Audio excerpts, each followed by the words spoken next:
ഗോഡൌണുകളെ പുനഃക്രമീകരിച്ചു. ഇതിന്റെ ഫലമായി അനാവശ്യമായി എടുത്തിരുന്ന ഗോഡൌണുകൾ ഒഴിവാക്കി. ഗോഡൌണുകളിൽ കെട്ടിക്കിടന്നിരുന്ന പഴകിയ സാധനങ്ങൾ സഹകരണ വകുപ്പിന്റെ സഹായത്തോടെ ലേലത്തിൽ വിറ്റഴിച്ചു.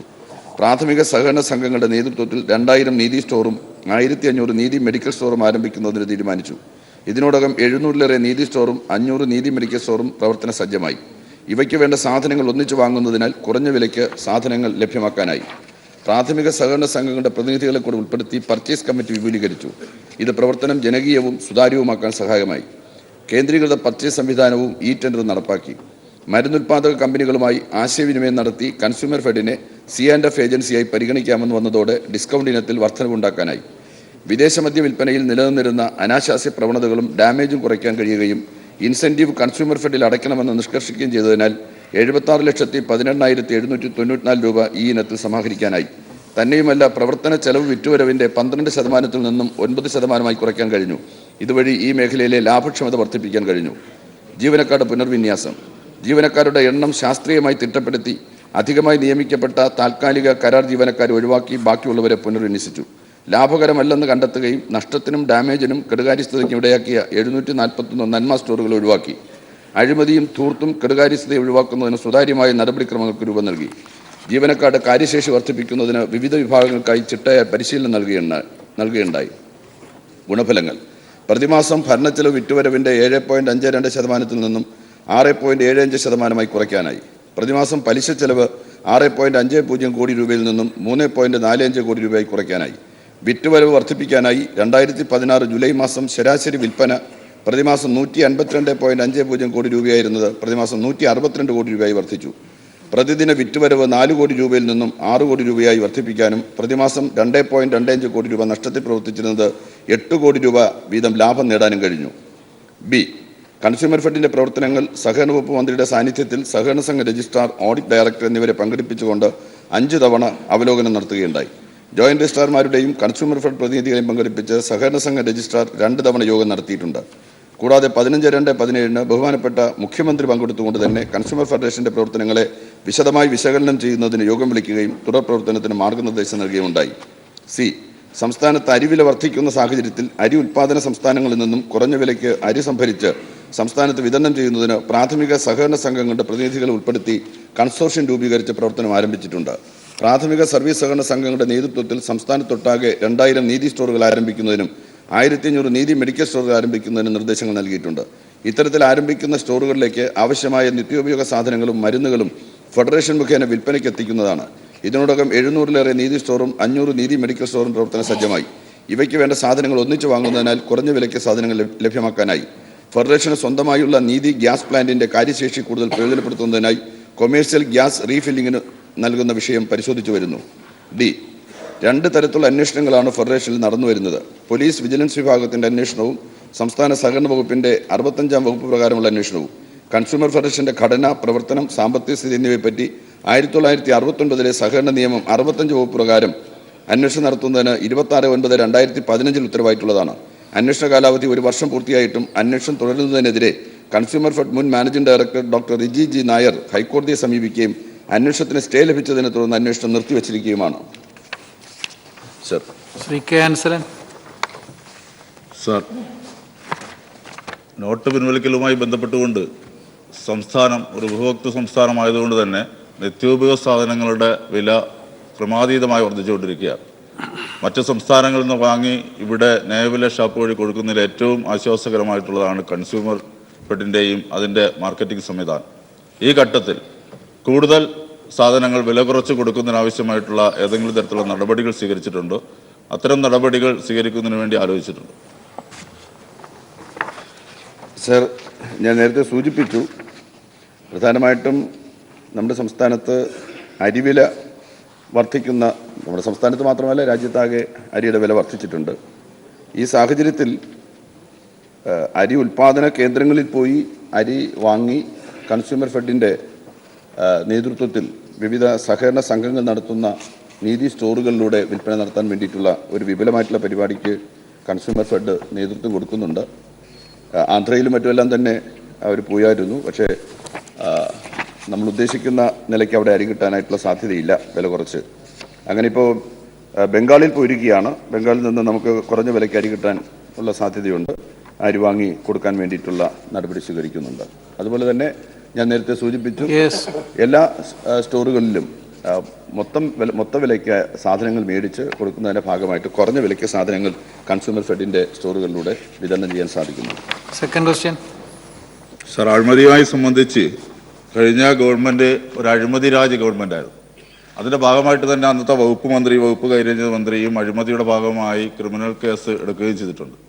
ഏകദേശം 13 വരുന്ന ഉദ്യോഗസ്ഥന്മാർ വിവിധ അഴിമതി കേസുകളുമായി ബന്ധപ്പെട്ടുകൊണ്ടിരിക്കുകയാണ്. കോടതികളിൽ പോയി സ്റ്റേ വാങ്ങുന്ന ആ ഘട്ടത്തെ അവസാനിപ്പിച്ചുകൊണ്ട് അടിയന്തരമായി ഈ തീവെട്ടിക്കൊള്ള നടത്തിയിട്ടുള്ള അഴിമതിക്കാർക്കെതിരായി ശക്തമായ നടപടി സ്വീകരിക്കാൻ ഗവൺമെൻറ് മുതിരും. സാർ, കൺസ്യൂമർ ഫെഡ് അഴിമതിയിൽ മുങ്ങിക്കുളിച്ചു പോയൊരു സ്ഥാപനമാണ്. നമുക്ക് ഈ സഭയിലുള്ള ആർക്കും തന്നെ അഭിപ്രായ വ്യത്യാസം ഉണ്ടാകാൻ വേണ്ടി വഴിയില്ല. സാർ, ഏതാണ്ട് ഓഡിറ്റിംഗ് തന്നെ നടത്താൻ സാധിക്കുന്നത് 2011 വരെയുള്ള ഓഡിറ്റിംഗ് ആണ് അവിടെ നടന്നിരിക്കുന്നത്. ഓഡിറ്റേഴ്സിൻ്റെ കുഴപ്പമില്ല, ഓഡിറ്റിങ്ങിന് വേണ്ട യാതൊരു തരത്തിലുള്ള മെറ്റീരിയൽസും കൺസ്യൂമർ ഫെഡിൽ ഇല്ലെന്നുള്ളതാണ്. കണക്കില്ല, വൗച്ചറില്ല, എഗ്രിമെൻറ്റ്സ് ഇല്ല. ഏതാണ്ട് ഒരു പ്രാഥമിക അന്വേഷണത്തിൽ 447 കോടി രൂപയുടെ നഷ്ടമാണ് കൺസ്യൂമർ ഫെഡിൽ കാണാൻ വേണ്ടി സാധിച്ചിട്ടുള്ളത്. അഴിമതിക്കെതിരെ കർശനമായിട്ടുള്ള നിലപാട് സ്വീകരിക്കുന്നുണ്ട് സാർ. പോലീസ് അന്വേഷണവും ഒപ്പം തന്നെ ഡിപ്പാർട്ട്മെൻറ്റ് തലത്തിലുള്ള അന്വേഷണം നടക്കുന്നുണ്ട്. റിജി നായർ എന്ന് പറഞ്ഞ കഴിഞ്ഞ ഗവൺമെൻറ് കാലത്ത് കൺസ്യൂമർ ഫെഡിൽ ഉണ്ടായിരുന്ന മാനേജിംഗ് ഡയറക്ടർ, അദ്ദേഹം ഇപ്പോൾ കോടതിയെ സമീപിച്ചിരിക്കുന്ന പശ്ചാത്തലത്തിൽ ഒരു ഇടക്കാലത്തുണ്ടായിട്ടുള്ള ഒരു നിശ്ചലത മാത്രമേ ഉള്ളൂ. വളരെ ശക്തിയായിട്ട് തന്നെ ഗവൺമെൻറ് മുന്നോട്ട് നീങ്ങും. Shri B D Devasy. Sir, അഴിമതിയും കെടുകാര്യസ്ഥതയും ധൂർത്തും നഷ്ടവും മൂലം തകർച്ചയിലായിരുന്ന കൺസ്യൂമർ ഫെഡിനെ കൈപിടിച്ച് ഉയർത്താൻ അങ്ങും അതുപോലെ പുതിയ അഡ്മിനിസ്ട്രേറ്റീവ് കമ്മിറ്റിയും നടത്തുന്ന പ്രവർത്തനങ്ങൾ ഏറെ അഭിനന്ദനാർഹമാണ്. നന്മ സ്റ്റോറുകൾ കഴിഞ്ഞ ഗവൺമെൻറ് കാലത്ത് തിന്മകളുടെ കേന്ദ്രങ്ങളായിരുന്നു. അതുപോലെ തന്നെ സഞ്ചരിക്കുന്ന ത്രിവേണി സ്റ്റോറുകൾ വാഹനങ്ങൾ കേടുവന്ന് ആരും തിരിഞ്ഞു നോക്കാതെ കിടക്കുന്നൊരവസ്ഥയായിരുന്നു. തൃശ്ശൂർ ജില്ലയിൽ മാത്രം ഇങ്ങനെ കേടുവന്ന വാഹനങ്ങൾ റോഡിൽ കാട് പിടിച്ച് തുരുമ്പെടുത്ത് നശിച്ചു പോകുന്നൊരവസ്ഥയുണ്ടായിരുന്നു. അപ്പോൾ ഈ നന്മ സ്റ്റോറുകൾക്ക് പകരമായി പുതിയ സംവിധാനം അരിവിലായി ഉൾപ്പെടെയുള്ള നിത്യോപയോഗ സാധനങ്ങളുടെ വില പിടിച്ചു നിർത്താനും മാർക്കറ്റിൽ ഇടപെടാനും സഞ്ചരിക്കുന്ന ത്രിവേണി സ്റ്റോറുകൾ ആരംഭിക്കാനും നടപടി സ്വീകരിക്കുന്നുണ്ടോ വ്യക്തമാക്കാം. സാർ, യഥാർത്ഥത്തിൽ നന്മ സ്റ്റോർ ആരംഭിച്ചത് നല്ല ലക്ഷ്യത്തോടു കൂടിയാണ്. പക്ഷേ അത് അവസാനം കൺസ്യൂമർ ഫെഡിനെ തന്നെ വിഴുങ്ങുന്ന ഒരു സംഗതിയായിട്ട് മാറുകയുണ്ടായി. സാർ, 750-ലേറെ ഷോപ്പുകൾ സംസ്ഥാനത്തുടനീളം ആരംഭിച്ചിട്ടുണ്ടായിരുന്നു. സാർ, ഈ ഷോപ്പുകളിൽ പ്രതിമാസം 5000 രൂപയിൽ കൂടുതൽ വ്യാപാരം നടക്കുന്ന ഒരു ഷോപ്പ് പോലും ഉണ്ടായിരുന്നില്ല എന്നുള്ളതാണ്. 5000 രൂപയിൽ കൂടുതൽ വ്യാപാരം ഒരു മാസം നടക്കുന്ന ഷോപ്പ് പോലും ഉണ്ടായിരുന്നില്ല. അവിടെ തന്നെ കേവലം 500 രൂപയിൽ താഴെ പ്രതിമാസ വിൽപ്പന നടക്കുന്ന ഷോപ്പുകളും ഉണ്ടായിരുന്നു. ഒരു മാസം 500 രൂപ. അവിടെ തന്നെ 2ഉം 3ഉം ജീവനക്കാരെ ദിവസവേതനാടിസ്ഥാനത്തിൽ നിയോഗിച്ചിട്ടുണ്ടായിരുന്നു. ഇവരുടെ ശമ്പളം, വൈദ്യുതി ബിൽ, ടെലിഫോൺ ബിൽ, യാത്രപ്പടി, ഈ ഇനങ്ങളിൽ പ്രതിമാസം ഏതാണ്ട് 20,000 രൂപയുടെ ചെലവ് വരുന്നുണ്ടായിരുന്നു. സബ്സിഡിയോടുകൂടി കൊടുക്കുന്ന സാധനങ്ങൾ എന്തെങ്കിലും ഉണ്ടെങ്കിൽ അത് മേടിക്കുന്നതിന് ആരെങ്കിലും നന്മ സ്റ്റോറിൽ വരികയല്ലാതെ ആരും തന്നെ നന്മ സ്റ്റോറിലേക്ക് പോകുന്ന ഒരു സ്ഥിതി ഉണ്ടായിരുന്നില്ല. ഇവിടെ അതിൻ്റെ കണക്കൊക്കെ നമ്മുടെ കയ്യിലുണ്ട് സാർ. അത് ഞാൻ വേണമെങ്കിൽ മേശപ്പുറത്ത് വെക്കാം. കെടുകാര്യസ്ഥതയുടെയും സൂക്ഷ്മക്കുറവിൻ്റെയും ഫലമായിട്ട് വാങ്ങിക്കൂട്ടിയ സാധനങ്ങൾ വിൽക്കാതെ ഡാമേജായി വിവിധ ഗോഡൗണുകളിൽ കെട്ടിക്കിടക്കുന്ന ഒരവസ്ഥയുണ്ടായിരുന്നു. അത് യഥാർത്ഥത്തിൽ പാരിസ്ഥിതിക പ്രശ്നം തന്നെ സൃഷ്ടിക്കുന്ന സാഹചര്യം. പരിസരവാസികൾക്ക് സമീപത്ത് താമസിക്കാൻ പറ്റുകയില്ല. ഇത് അഴുകി നാറുന്നതായിട്ടുള്ള ഒരവസ്ഥാവിശേഷത്തിൽ വലിയ വ്യാപാര നഷ്ടത്തിനൊക്കെ ഇടയാക്കി. 5 കോടിയിലേറെ രൂപയുടെ സാധനങ്ങളാണ് സാർ വിവിധ ഗോഡൗണുകളിൽ അഴുകിപ്പോകുന്ന തരത്തിൽ കെട്ടിക്കിടന്നത്. ഏതായാലും സാർ, അതെല്ലാം പരിശോധിച്ച് നന്മ സ്റ്റോറുകൾ പ്രവർത്തനക്ഷമമല്ലാത്തത് ആയതുകൊണ്ടാണ് നന്മ സ്റ്റോറുകൾ ഒഴിവാക്കി നമ്മൾ കൺസ്യൂമർ ഫെഡിൻ്റെ പ്രവർത്തനങ്ങൾ ശക്തിപ്പെടുത്തുന്നതിന് വേണ്ടിയിട്ടുള്ള നടപടി സ്വീകരിച്ചിട്ടുള്ളത്. Shri K U Vijayadas. Sir, പൊതുപണം എങ്ങനെയെല്ലാം ദുർവ്യയം ചെയ്യാമെന്നതിൻ്റെ ഉത്തമ ഉദാഹരണമായിരുന്നു UDF ഭരണം വിട്ടഴിയുമ്പോഴുള്ള കൺസ്യൂമർ ഫെഡിൻ്റെ സ്ഥിതി. ഈ സ്ഥിതിയെല്ലാം മാറ്റി കൺസ്യൂമർ ഫെഡിനെ വിപണിയിൽ ഇടപെടുന്നതിനും അതോടൊപ്പം ഉത്സവകാലത്തും ഉത്സവകാലത്തല്ലാത്ത സമയങ്ങളിലും സജീവമായി സാധാരണക്കാരുടെ ഏറ്റവും അധികം ബാധിക്കുന്ന വിലക്കയറ്റം പോലുള്ള ഈ ദുർവ്യയം, ഏറ്റവും വലിയ താങ്ങാനാവാത്ത ഈ പരിസ്ഥിതി, അതിൽ നിന്നും മോചിപ്പിക്കാൻ കൺസ്യൂമർ ഫെഡിനെ സജ്ജമാക്കാൻ സാധിക്കുമോ? അതോടൊപ്പം തന്നെ മദ്യവിൽപ്പനയിലൂടെ കോടിക്കണക്കിന് രൂപയുടെ അഴിമതി അന്ന് കുപ്രസിദ്ധി ആർജിച്ചിരുന്നു. ആ കേസ് എന്തായി? പ്ലീസ്. സർ, കൺസ്യൂമർ ഫെഡിനെ പുനഃസംഘടിപ്പിച്ച് നമ്മുടെ സംസ്ഥാനത്തിലെ സാധാരണ ജനങ്ങൾക്ക് ന്യായമായിട്ടുള്ള വിലയ്ക്ക് ഭക്ഷ്യവസ്തുക്കൾ ലഭ്യമാക്കാൻ സാധിക്കുന്ന ഒരു സ്ഥാപനമായി വളരെ പെട്ടെന്ന് മാറ്റാൻ കഴിയുമെന്ന ആത്മവിശ്വാസം തന്നെയാണ് ഗവൺമെൻറ്റിനുള്ളത്. എന്തുകൊണ്ടത് തകർച്ച അഭിമുഖീകരിച്ചു എന്ന് ചോദിച്ചാൽ കെടുകാര്യസ്ഥത, അഴിമതി, കൊള്ളരുതായ്മ, തീവട്ടിക്കൊള്ള ഇതെല്ലാമാണ് കൺസ്യൂമർ ഫെഡിൽ നടന്നത്. ആരും ചോദിക്കാനില്ലായിരുന്നു. കാട്ടിലെ തടി തേവരുടെ യാന വലിയട വലിയെന്ന ഒരു നില കൺസ്യൂമർ ഫെഡിനകത്ത് ശക്തിയായിട്ട് നടമാടിയിരുന്നു. അതിൻ്റെ ഭാഗമായി ജനങ്ങൾക്ക് പ്രയോജനകരമായി വരേണ്ടതായിട്ടുള്ള കൺസ്യൂമർ ഫെഡ് തകർച്ചയിലേക്ക് സമ്പൂർണ്ണമായിട്ട് പോയി. ഏതാണ്ട് 447 കോടി രൂപയുടെ നഷ്ടം എന്ന് പറഞ്ഞാൽ സാർ അത് അഴിമതി തന്നെയാണ്. അപ്പോൾ ആ നിലയിൽ പോയ കൺസ്യൂമർ ഫെഡ് കഴിഞ്ഞ 6 മാസക്കാലം കൊണ്ട് ലാഭത്തിലേക്ക് വരുന്ന പ്രവർത്തന ലാഭത്തിലേക്ക് വന്നതായിട്ടുള്ള സ്ഥിതിവിശേഷം ഉണ്ടാക്കാൻ കഴിഞ്ഞിട്ടുണ്ട്. കെടുകാര്യസ്ഥത അവസാനിപ്പിക്കാൻ കഴിഞ്ഞിട്ടുണ്ട്. കൺസ്യൂമർ ഫെഡിനെ ഫലപ്രദമായിട്ട് പ്രവർത്തിപ്പിക്കാൻ ആവശ്യമായിട്ടുള്ള ഭരണ സംവിധാനവും മോണിറ്ററിങ്ങും കൃത്യമായും ഗവൺമെൻറ് നിർവഹിക്കുന്നുണ്ട്. ശ്രീ ആന്റണി ജോൺ ശ്രീ വി ജോയിയെ ചുമതലപ്പെടുത്തിയിട്ടുണ്ട്. ശ്രീ വി ജോയ്. സർ, സർവനാശത്തിന്റെ വക്കിൽ നിൽക്കുന്ന കൺസ്യൂമർ ഫെഡറേഷനെ അതിജീവനത്തിലേക്ക് നയിക്കുന്ന LDF സർക്കാരിന് അഭിനന്ദനങ്ങൾ നേരുകയാണ്. അങ്ങിവിടെ സൂചിപ്പിച്ചതുപോലെ അഴിമതിയിൽ മുങ്ങി നഷ്ടത്തിലായി തകർന്നടിഞ്ഞ കൺസ്യൂമർ ഫെഡ് ഇപ്പോൾ 23.48 കോടി രൂപ ലാഭത്തിലാണ്. പക്ഷെ അങ്ങ് സൂചിപ്പിച്ചതുപോലെ 447 കോടി രൂപ സഞ്ചിത നഷ്ടത്തിലാണ്.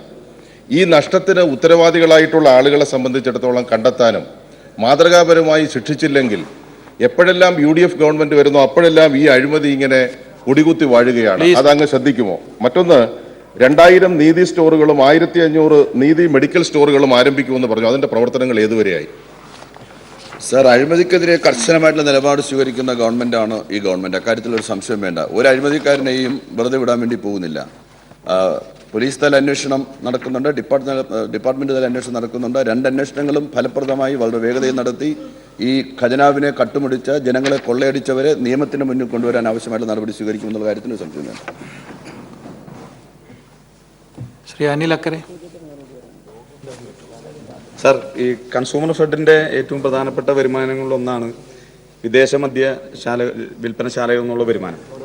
ഇപ്പോൾ സുപ്രീം കോടതിയുടെ വിധി അനുസരിച്ച് ഹൈവേകളിൽ നിന്നും സ്റ്റേറ്റ് ഹൈവേകളിൽ നിന്നും മാറ്റുന്നതുമായി ബന്ധപ്പെട്ട് വലിയ തർക്കങ്ങൾ നിൽക്കുകയാണ്. വടക്കാഞ്ചേരി മണ്ഡലത്തിലെ വടക്കാഞ്ചേരി നഗരത്തിനകത്തെ കൺസ്യൂമർ ഫെഡിൻ്റെ വിൽപ്പനശാല ഒരു ഗ്രാമപ്രദേശത്തേക്ക് 2 സ്കൂളുകളുടെ മധ്യത്തിലേക്ക് മാറ്റുന്നതുമായി ബന്ധപ്പെട്ട് വലിയ തർക്കങ്ങൾ നിൽക്കുകയാണ്. സ്വാഭാവികമായും കൺസ്യൂമർ ഫെഡിന് വരുമാനം അല്ലെങ്കിൽ ഇപ്പോഴത്തെ സ്ഥിതിയിൽ നിന്നും കരകയറ്റാനായിട്ട് ഏറ്റവും സഹായിച്ചൊരു സാധനമാണ് മദ്യശാല. അതിൽ തർക്കമില്ല. പക്ഷേ അത് തന്നെ ഒരു ലക്ഷ്യമാക്കി പോകരുത്. ജനവാസ കേന്ദ്രങ്ങളിലേക്ക്, സ്കൂളുകളുടെ മധ്യത്തിലേക്ക് ഇത് മാറ്റുന്നത് തടയാനുള്ള നടപടി സ്വീകരിക്കും. സർ, അത് പ്രാദേശികമായിട്ട് ജനപ്രതിനിധികളായിട്ടുള്ള ആളുകളുടെ അഭിപ്രായങ്ങളിലൂടെയൊക്കെ മാനിച്ച് ജനവാസം വളരെ ഇല്ലാത്തതായിട്ടുള്ള പ്രദേശങ്ങളിലേക്ക് ഇത് മേടിക്കാൻ പോകുന്ന ആളുകൾ ആളൊഴിഞ്ഞ സ്ഥലത്തായിരുന്നാലും മലമുകളിലായിരുന്നാലും പോയി മേടിച്ചോളൂ സർ. അപ്പോൾ അങ്ങനെയുള്ള സ്ഥലങ്ങളിലേക്ക് മാറ്റി സ്ഥാപിക്കാൻ ആവശ്യമായ നിർദ്ദേശം കൊടുക്കാം. Shri KD Prasenan. Sir, consumer fed നടത്തുന്ന സ്റ്റോറുകളിലേക്ക് ജനങ്ങളെ ആകർഷിക്കാൻ സ്ഥിരമായി സർക്കാർ സബ്സിഡി നൽകി അരി, പഞ്ചസാര, മണ്ണെണ്ണ തുടങ്ങിയ 3-4 അവശ്യ സാധനങ്ങളെങ്കിലും വിതരണം ചെയ്യാൻ തയ്യാറാവുമോ? അതോടൊപ്പം കേന്ദ്ര സംസ്ഥാന സർക്കാരുകളുടെ പ്രൊജക്റ്റുകളുടെ ഭാഗമായി അംഗൻവാടികളിലും സ്കൂളുകളിലും നടപ്പാക്കുന്ന ഉച്ചഭക്ഷണ വിതരണ പരിപാടിക്ക് ആവശ്യമായ സാധനങ്ങൾ കൺസ്യൂമർ ഫെഡും തത്തുല്യമായ സഹകരണ സ്ഥാപനങ്ങളെയും പ്രത്യേക ചുമതല നൽകുന്ന കാര്യം പരിഗണിക്കുമോ എന്നാണ്. സർ, അതുതന്നെയാണ് ഗവൺമെൻറ് ആലോചിക്കുന്നത്. ജനങ്ങൾക്ക് വളരെ അത്യാവശ്യമുള്ള പ്രധാനപ്പെട്ട നിത്യോപയോഗ സാധനങ്ങൾ ഗവൺമെൻറ് നൽകുന്ന സബ്സിഡി കഴിഞ്ഞ സാമ്പത്തിക വർഷം 63.358 കോടി രൂപയാണ് സബ്സിഡിയായിട്ട് ഗവൺമെൻറ് അനുവദിച്ചത്. 45 കോടി ലഭിച്ചു. ഇനിയും 18 കോടി അതിൽ കിട്ടാനുണ്ട്. അപ്പോൾ ആ സബ്സിഡി ഏറ്റവും പ്രധാനപ്പെട്ട ഐറ്റംസ് നൽകണമെന്ന് തന്നെയാണ് ഗവൺമെൻറ് ആലോചിക്കുന്നത്. അതിനാവശ്യമായ നടപടി എടുക്കുന്നുണ്ട്. Shri CF Thomas. കൺസ്യൂമർ ഫെഡിന് ചെയ്യാവുന്ന ഏറ്റവും വലിയ സേവനം, അതിന് ഉദ്ദേശവും അങ്ങനെ ആയിരുന്നല്ലോ, ജനങ്ങൾ അങ്ങേയറ്റം വിലക്കയറ്റത്തിൻ്റെ വിഷമത ഏറെ അനുഭവിക്കുന്ന സമയം. കഴിഞ്ഞ ഗവൺമെൻറ് അഴിമതിയൊക്കെ അന്വേഷിക്കുക. പക്ഷേ 9 മാസമായിട്ട് ഇത് തന്നെ പറഞ്ഞുകൊണ്ടിരുന്നാൽ മതിയോ? ഇപ്പോൾ 45 രൂപ കടന്നിരിക്കുന്നു അരിയുടെ വില. ഭരണപക്ഷത്തു നിന്നുള്ള എല്ലാ ചോദ്യകർത്താക്കളും ഈ കാര്യം പറഞ്ഞു. അങ്ങ് ചോദ്യം അതെ, അതുകൊണ്ട് അങ്ങയുടെ ഇപ്പൊ ചോദ്യം ചോദിക്കൂ. നമ്മുടെ സംഘം ആന്ധ്രയിൽ എത്തിയിട്ട് അവിടെ കിട്ടുന്നില്ല, ബംഗാളിലേക്ക് പോകാൻ തുടങ്ങിയെന്നേ പറയുന്നുള്ളൂ.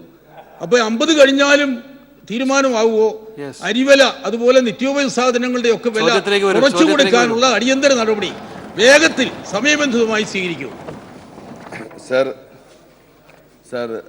അരിവില താങ്ങാൻ കഴിയാത്ത തരത്തിൽ ഉയരുകയാണ്. അത് കേരളത്തിൻ്റെ മാത്രം വിശേഷമല്ല സർ. അരി ഉൽപ്പാദിപ്പിക്കുന്ന അല്ലെങ്കിൽ അരി വിളയിക്കുന്ന ആന്ധ്രയിൽ, ഞാൻ പറയുന്നൊന്ന് കേൾക്ക്, സമാധാനമായിട്ട് കേൾക്ക്. ആന്ധ്ര സംസ്ഥാനത്ത് അരിയുടെ വില 46 മുതൽ 49 രൂപയാണ്. ഗുജറാത്തിൽ 30 രൂപ മുതൽ 34 വരെയാണ്. ഉത്തർപ്രദേശിൽ 29 മുതൽ 32 വരെയാണ്. സർ കുറുവ അരിക്ക് തമിഴ്നാട്ടിൽ 29 മുതൽ 32 വരെയാണ്. അല്ല, ആഗോള പ്രതിഭാസമല്ല, അഖിലേന്ത്യാടിസ്ഥാനത്തിലെ സ്ഥിതിയാണ് സാർ പറയുന്നത്. സാർ, ഇന്ത്യയുടെ ഭാഗമാണ് സാർ ഈ കേരളവും. സാർ അങ്ങ് ക്ഷമയോടുകൂടി കേൾക്കണം സാർ. പ്രതിപക്ഷ നേതാവ് അങ്ങിങ്ങനെ അക്ഷമനായാൽ എങ്ങനെയാണ് സാർ? അങ്ങ് മറ്റുള്ളവർക്ക് മാതൃകയാകേണ്ടതല്ലേ സാർ? അങ്ങിങ്ങനെ അക്ഷമനായാൽ സാർ, കുറുവ അരിക്ക് ആന്ധ്രയിൽ 32 മുതൽ 36 രൂപ വരെയുണ്ട്. തമിഴ്നാട്ടിൽ 29 മുതൽ 32 വരെയുണ്ട്. സാർ, കുറുവ അരിക്ക് ബംഗാളിൽ 29 മുതൽ 31 വരെയുണ്ട്.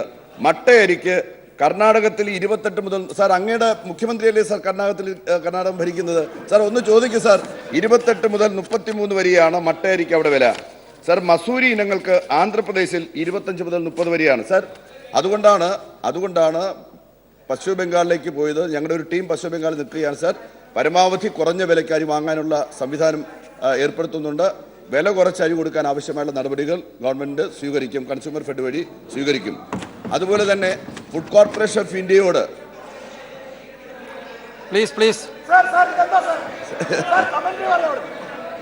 അങ്ങ് ആ കമന്റ് നോക്കണ്ട മിനിസ്റ്റർ, ബഹുമാനപ്പെട്ട മിനിസ്റ്റർ, അങ്ങ് ചെയറിനെ നോക്കി സംസാരിക്കൂ. ചെയറിനോട് സംസാരിക്കണ്ടേ? അങ്ങ് ചെയറിനോട് സംസാരിക്കാം. ആരെങ്കിലും കമന്റ് പറയുമ്പോൾ അതിന് മറുപടി പറയാൻ നിൽക്കണ്ട. സാർ, ഞാൻ ആഗോള പ്രതിഭാസം എന്നല്ല സാർ പറഞ്ഞത്. ഞാൻ അഖിലേന്ത്യാടിസ്ഥാനത്തിൽ എല്ലാ സംസ്ഥാനങ്ങളിലും സാർ, എല്ലാ കാലത്തും അരിയുടെ വില കുറഞ്ഞ സംസ്ഥാനം ഈ തമിഴ്നാടാണ് സാർ. തമിഴ്നാട്ടിൽ പോലും അരിക്ക് വില കൂടുതലാണ് സാർ. ആന്ധ്രയിൽ വില കൂടുതലാണ്, കർണാടകത്തിൽ വില കൂടുതലാണ് സാർ. അവിടെ നിന്നൊക്കെയാണ് സാർ നമ്മൾ അരി മേടിക്കുന്നത്. അതെ സാർ, കൺസ്യൂമർ ഫെഡ് ഇവരുടെ കാലത്ത് ചോദ്യം ചോദിച്ചാൽ പിന്നെ മറുപടി കേൾക്കണം. യുഡിഎഫിന്റെ കാലത്ത് ചോദ്യം ചോദിച്ചാൽ മറുപടി കേൾക്കണം. കൊടുക്കാത്ത കയറിയിറങ്ങി നടക്കുക. നിങ്ങൾ ഇരിക്കേ.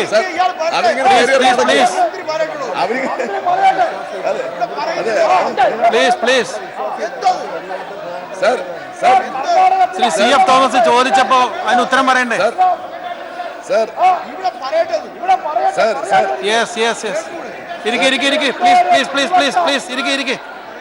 ശ്രീ രാജേഷ് ഇരിക്കൂ. നിങ്ങളിരിക്കൂ. അതിന് നിങ്ങളിരിക്കൂ. ശ്രീ സാദത്ത്.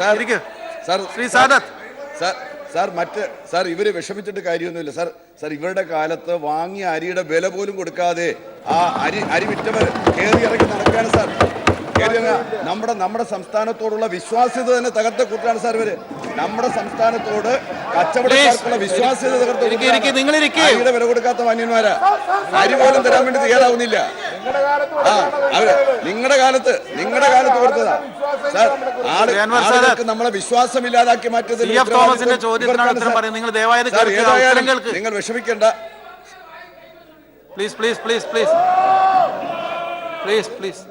അങ്ങ് ഉത്തരം പറയും. ശ്രീ എൻ ഷംസുദ്ദീൻ.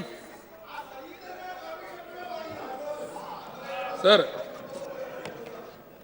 ഈ വളരെ സംസ്ഥാനത്ത് വിലക്കയറ്റം അതിദുസ്സഹമായി കുതിച്ചു വരുമ്പോൾ സംഗതി സർ, ഈ കൺസ്യൂമർ ഫെഡിനെ സംബന്ധിച്ചുള്ള ചോദ്യം വളരെ പ്രസക്തമാണ്. ഇവിടെ കൺസ്യൂമർ ഫെഡിന്റെ കഴിഞ്ഞകാല ചെയ്തികളും അതിൽ വന്നിട്ടുള്ള അഴിമതികളൊക്കെ അന്വേഷിക്കുന്നതിൽ ആർക്കും എതിർപ്പൊന്നുമില്ല. അന്വേഷിച്ചോ, നടപടി എടുത്തോളൂ.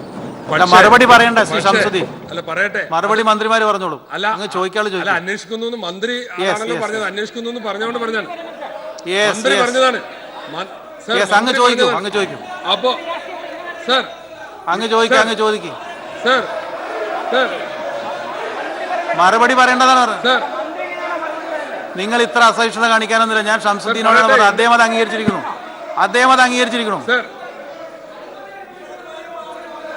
ഇടയ്ക്കിടയ്ക്ക് ഇതിങ്ങനെ ഓർമ്മപ്പെടുത്തണ്ട ശ്രീ സതീശ, ഇടയ്ക്കിടയ്ക്ക് ഇതിങ്ങനെ ഓർമ്മപ്പെടുത്തണ്ട. അപ്പോ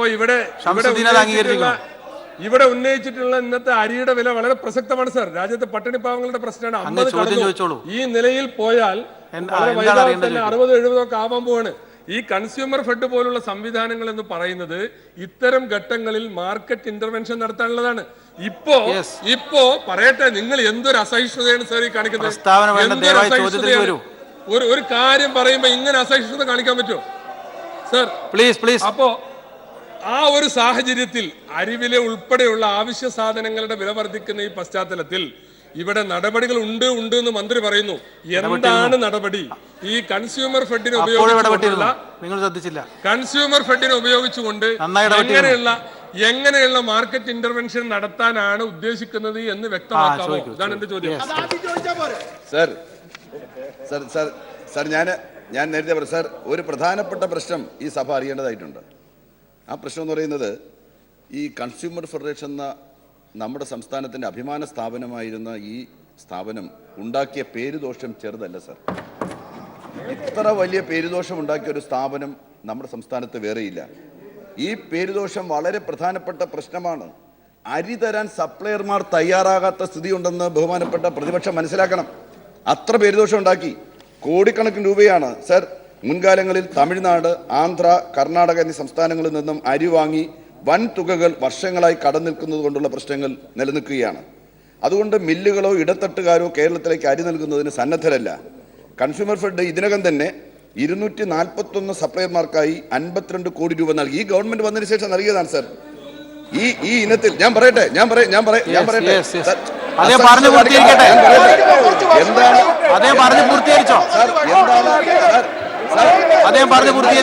ഇതൊക്കെ പറയുമ്പോ നിങ്ങൾക്ക് ഇത് സാർ കട്ടുപിടിച്ച നിങ്ങൾക്ക് സാർ നിങ്ങളുടെ കൂട്ടുകാരാണ്. ഞാൻ പറയട്ടെ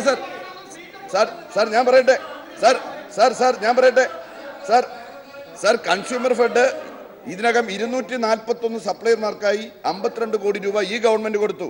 ഈ ഇനത്തിൽ സാർ അതുകൂടെ കേൾക്കൂ അനിൽ, അതുകൂടെ കേൾക്കൂ. ഈ ഇനത്തിൽ 157 കോടി രൂപ കൂടെ കൊടുത്തു തീർക്കാനുണ്ടെന്നാണ് കണ്ടെത്തിയിരിക്കുന്നത് സാർ. അതെ, അതും കൊടുക്കാൻ വേണ്ടിയിട്ടുള്ള നടപടി സ്വീകരിക്കാണ് സാർ. സാർ നിങ്ങൾ ഉണ്ടാക്കിയ കുഴപ്പമാണ് സാർ. സാർ ഏതായാലും അങ്ങ് ചോദിച്ച ചോദ്യത്തിന് മറുപടിയുണ്ട്. അത് ഒരു കണക്കില്ല എന്നുള്ളതാണ് ഏറ്റവും പ്രധാനപ്പെട്ട പ്രശ്നം എന്ന് പറയുന്നത്.